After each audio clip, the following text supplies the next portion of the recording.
प्यारे बच्चों, संस्कृत विषय का इंटरमीडिएट परीक्षा 2024 हो चुका है और आपको सब्जेक्टिव प्रश्नों के उत्तर मैं इस वीडियो के माध्यम से बताऊंगा।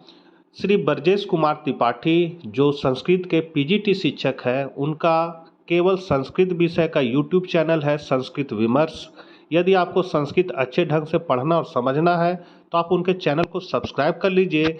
वे केवल संस्कृत के वीडियो बनाते हैं और बहुत अच्छे ढंग से समझाते हैं। उन्हीं के सहयोग से मैंने उत्तर तैयार किया है और आपको बता रहा हूं। चैनल पर पहली बार है तो मुझे भी सब्सक्राइब कर ले। तो चलिए हम लोग आज कुछ नया सीखते हैं। तो विषय निष्ठ प्रश्न है खंड ए से। किन्हीं 6 प्रश्नों के उत्तर आपको देना है। निर्देश में दिया हुआ है कि निम्नलिखित पैराग्राफ को पढ़े और नीचे दिए गए प्रश्नों मतलब 31 से 33 का उत्तर संस्कृत में दें। तो यहाँ पर लिखा हुआ है, भगवान कृष्ण ने कहा था, मैं ब्रह्मांड का मूल कारण हूँ और मेरे द्वारा दुनिया की उत्पत्ति हुई है। उन्हें बताएं कि वे हमेशा संतुष्ट रहते हैं और मेरी पूजा करते हैं। और यह फिर से संक्षेप में भगवान फिर से स्पष्ट करते हैं, उन भक्तों को जो प्रेम और मुझसे निरंतर मन से मेरी पूजा करते हैं, मैं बुद्धि का योग प्रदान करता हूँ। तो ये यहाँ बात कहा गया है। अब इस पर संबंधित क्वेश्चन है 31 नंबर, सततम अस्य का पर्याय मतलब निरंतर का समानार्थी शब्द क्या होता है? तो आंसर हो जाएगा नित्यम। 32 नंबर क्वेश्चन है, तान कथ्यांता अत्र तान इति सर्वनाम पदम केभ्य प्रयुक्ताम मतलब इसमें आपको है सो उन्हें बताना, मतलब यहाँ उन्हें सर्वनाम किसके लिए प्रयोग किया गया है? तो यहाँ होगा गुणान मतलब सद्गुण के लिए। 33 नंबर क्वेश्चन है कि मैं हूँ क्रिया का कर्ता क्या होगा? मतलब अस्मि इति क्रियाए कीर्तिपदम किम, तो इसका हो जाएगा अहम। उसके बाद फिर आपका है निर्देश में कि निम्नलिखित गद्यांश को पढ़े और प्रश्न संख्या 34 से 35 का उत्तर संस्कृत में ही देना है। तो यहाँ लिखा हुआ है, विपत्ति में धैर्य, समृद्धि में क्षमा, सभा में वाक्पटुता और युद्ध में पराक्रम, यश में रुचि और कानों में विपत्ति, यह महात्माओं की स्वाभाविक सिद्धि है। ये कहा गया है। और 34 नंबर क्वेश्चन कहता है कि महापुरुषों की वाक्पटुता कहाँ प्रकट होती है? तो इसका आंसर हो जाएगा कि महापुरुष सभा में वाक्य चातुर्य दिखाते हैं। 35 नंबर क्वेश्चन कहता है कि महापुरुषों की लत कहाँ होती है? तो इसका आंसर है महापुरुषों का व्यसन सुना जाता है। 36 नंबर है, योग सूत्र के लेखक कौन है? तो इसका आंसर है योग सूत्रस्य रचनाकार पतंजलि, मतलब योग सूत्र के रचनाकार जो है वो पतंजलि है। 37 है, योग दिवस कब मनाया जाता है? तो जून के 21वें दिन को योग दिवस मनाया जाता है। 38 है, जानवरों को मारना किसका शकल है? तो जानवरों को मारना मनुष्य का आक्रीडम है, माना पशु हत्या मनुष्यानाम आक्रीडनम। खंड बी से आपका किन्हीं 6 प्रश्नों के उत्तर दे।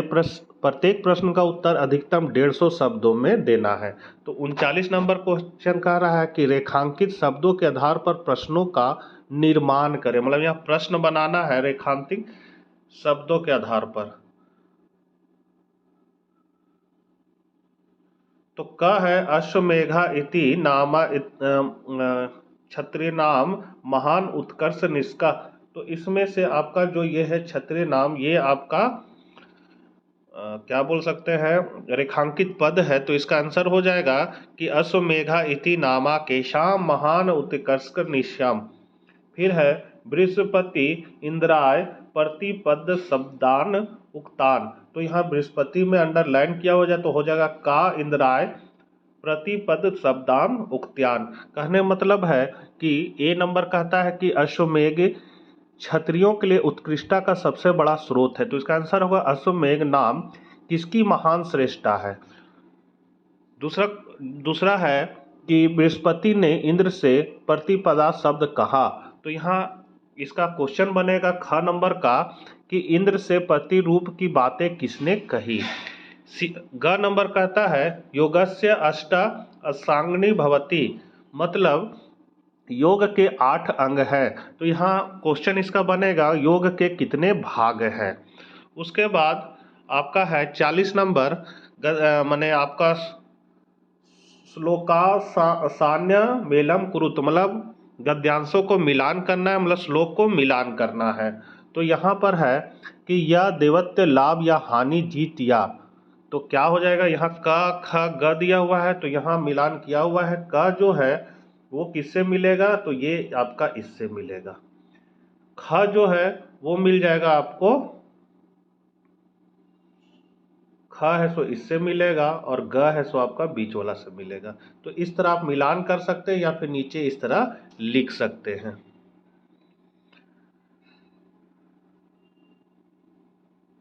41 नंबर क्वेश्चन है,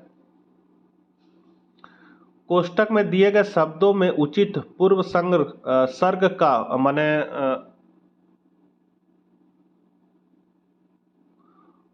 का उपयोग करके रिक्त स्थान को भरे। मतलब यहाँ पर दिया हुआ है कि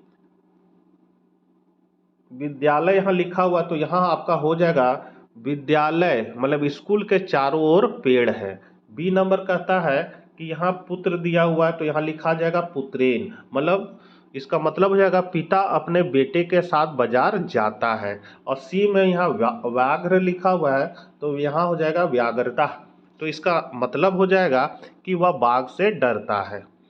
42 नंबर जो क्वेश्चन है कहता है अशुद्धियों को अशुद्धि शोधनम कुरुत, मतलब अशुद्धि को साफ करे, मतलब अशुद्धि को ढूंढना है। तो द्वय बाल के पठता, तो यहाँ हो जाएगा 2 लड़कियां पढ़ रही है, तो आपका सही आंसर हो जाएगा द्वे बालिके पठता, मतलब 2 लड़कियां पढ़ रही है। ख नंबर कहता है वयम कार्यम करोमि, तो यहाँ सही आंसर हो जाएगा अहम कार्यम करोमि।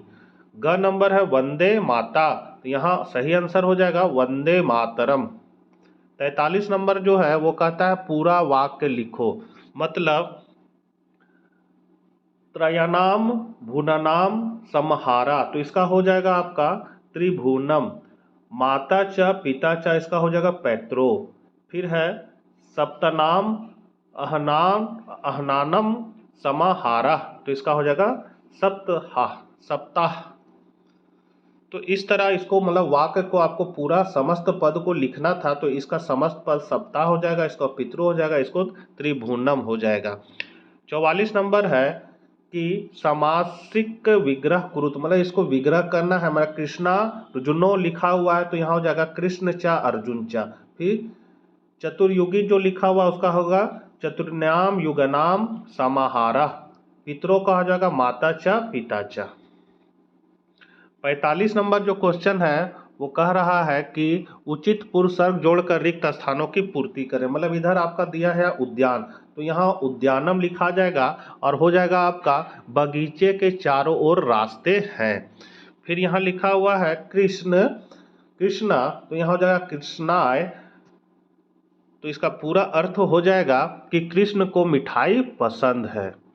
सी नंबर है यहाँ ग्राम लिखा हुआ है, तो यहाँ हो जाएगा ग्रामात, इसका मतलब हो जाएगा कि गांव के बाहर मंदिर सुंदर है। 46 नंबर क्वेश्चन है कि उचित क्रियाओं से रिक्त स्थानों की पूर्ति करना है, तो यहाँ पर आपको ये दोनों में से चुन के लिखना था। तो ते प्रतिदिनम विद्यालय गच्छन्ति हो जाएगा, मतलब गच्छन्ति ये वाला। दशरथा अयोध्याय निरपा क्या हो जाएगा आसित, मतलब इसका मतलब है कि वे हर दिन स्कूल जाते हैं। ख का मतलब है कि दशरथ अयोध्या के राजा थे। और यहाँ पर है कि हम सुबह टहलते हैं, तो यहाँ क्या हो जाएगा ब्राह्मा ये वाला चुन के आपको लिख देना है, मतलब इधर से चुन के आपको यहाँ भरना है, तो यहाँ ये भरा जाएगा। खंड सी जो कहता है, खंड सी आपका दीर्घ उत्तरीय प्रश्न है कि चित्र को देखकर बॉक्स की सहायता से 5 वाक्य को लिखना है। इस बॉक्स में जो दिया हुआ है इसके आधार पर आपको चित्र को देखकर 5 वाक्य में लिखना है। तो सीधे हम लोग वाक्य पर ही चलते हैं। 5 वाक्य को लिखना है, जिसका है कि चित्र एक प्राकृतिक दृश्य है, इसका मतलब हुआ चित्र एक प्राकृतिक दृश्य है। चित्रे जना प्रसन्ना संति, मतलब चित्र में लोग खुश हैं, लोग नौकायान करते हैं। फिर है चित्र में पेड़ है और पर्यटक पानी में खेलते हैं। तो ये 5 शब्द हो गया। फिर 48 नंबर जो क्वेश्चन है कि आप राकेश हैं, अपने प्रधानाचार्य को 2 दिन की छुट्टी के लिए प्रार्थना पत्र लिखे। तो इसका आंसर हो जाएगा सेवायाम प्रधानाचार्य महोदय +2 उच्च विद्यालय गोपीकांदर दुमका, मतलब अपने विद्यालय का आप नाम लिख सकते हैं। विषय दे देना है, विषय कि 2 दिन का अवकाश हेतु आवेदन पत्र। उसके बाद लिखना है महोदया, इसका मतलब हम बता देते हैं ये क्या लिखा हुआ है कि मैं आपके सविनय सूचना करता हूं कि मैं आपके विद्यालय में 11वीं कक्षा में पढ़ता हूं। मैं पिछले कुछ दिनों से तेज बुखार से पीड़ित हूं, इस वजह से मैं स्कूल नहीं आ पा रहा हूं। अतः कृपया आप मुझे है सो 10/2/2024 से 11/2/2024 तक 2 दिनों की छुट्टी के लिए अवकाश दे। अपना दिनांक दे देना है, यहाँ लिख देना अपना नाम, चूंकि राकेश आपको माना गया है इसलिए राकेश ही नाम देना है, रोल नंबर लिख देना है। फिर है 49 नंबर क्वेश्चन कि गद्य साहित्य की विशेषता बताना है। ये बराबर पूछता है ये क्वेश्चन, तो इसका आंसर हो जाएगा गद्य काव्य की प्रमुख विशेषता जो है वो निम्न है। पहला, छंद रहित रचना गद्य कहलाती है, छंदो रहिता रचना गद्य कथ्यते। दूसरा है इसका कि संस्कृत गद्य साहित्य अत्यंत प्राचीन है। तीसरा कहता है संस्कृत गद्य साहित्य में समाज शैली का बोलबाला है। चौथा है ओज संस्कृत गद्य का प्राण है। पांचवा, लोक साहित्य संस्कृत गद्य साहित्य के कथानांकों का आधार है। छठा जो है वे गद्य के 2 भेद मानते हैं, कथा और काथा। उसके बाद है आपका 7वां, कहानी का कथानायक काल्पनिक है। 8वां है कथा का कथानक ऐतिहासिक है। 9वां है आपका गद्य के बारे में यह सर्वविदित है कि गद्य को कवियों की कसौटी कहा जाता है। और 10वां है कि प्रमुख गद्य काव्य है सुबुध, फिर है वासदत्ता, दंडी, दस कुमार चरितम, वान भट्ट की कादंबरी और हस चरितम, और अंबिका दत्त व्यास की शिवराज विजय। 50 नंबर क्वेश्चन है कि नीचे दिए गए ग्रंथों के लेखकों के नाम लिखना है, कुल 5 जन के। तो महाभारत को कौन लिखा है? पतंजलि ने। पाणिनि कन्या को चंद्रशेखर दास वर्मा ने लिखा है। शिवराज विजयम को अंबिका दत्त व्यास लिखा है। नीति शतकम को भर्तृहरि लिखा है।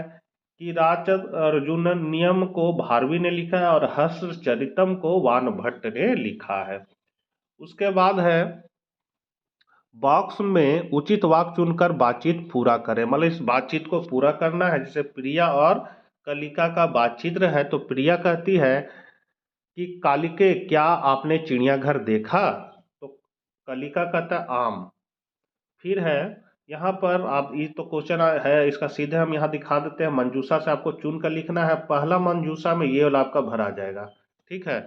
पहला मंजूषा में ये आपको भर देना है, इसका मतलब है कि हाँ मैंने एक चिड़ियाघर देखा था। फिर दूसरा जो क्वेश्चन है, मतलब यहाँ पर दूसरा जो बोल रहा है कि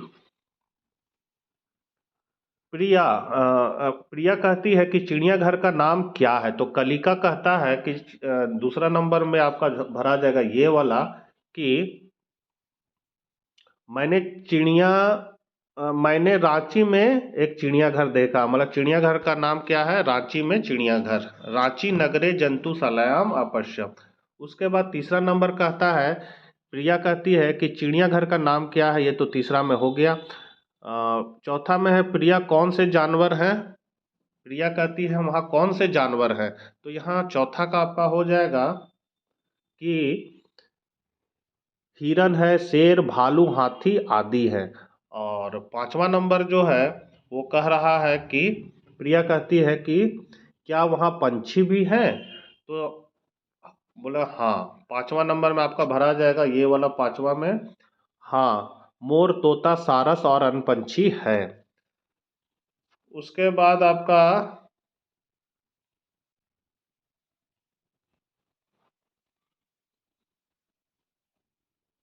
तो यहाँ आपको देख लेना, पहला, दूसरा, तीसरा, चौथा, पांचवा।